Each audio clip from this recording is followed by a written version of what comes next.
Physical quantities, this is the topic for today. So what are physical quantities? All measurable quantities are called physical quantities, such as mass, length, time and temperature.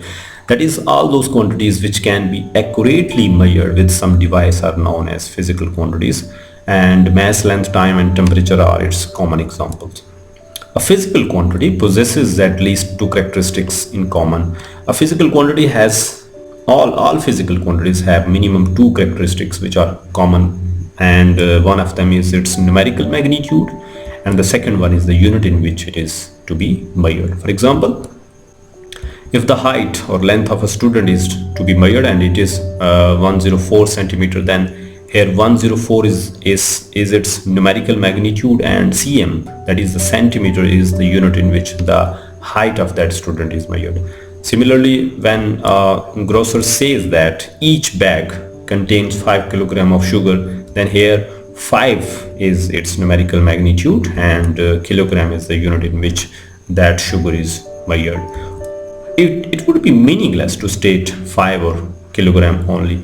That is, if we say that this bag contains 5 sugar, this will be meaningless. Or if we say that this bag contains kilogram sugar, this would also be meaningless until both of the things, that is numerical magnitude and unit, are not described along with each other.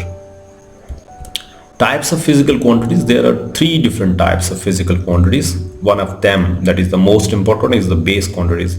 These are the quantities which basically exist naturally, and there are 7 base quantities which will be described in detail in next video. Similarly, the second one is the derived quantities. These are the quantities basically which are deduced from the base quantities, and there are a number of derived quantities, in fact 100 plus.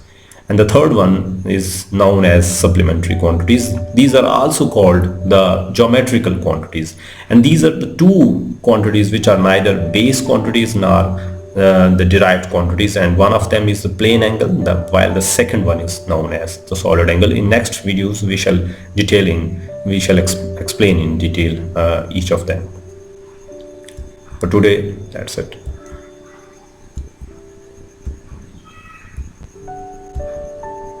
Goodbye, stay blessed.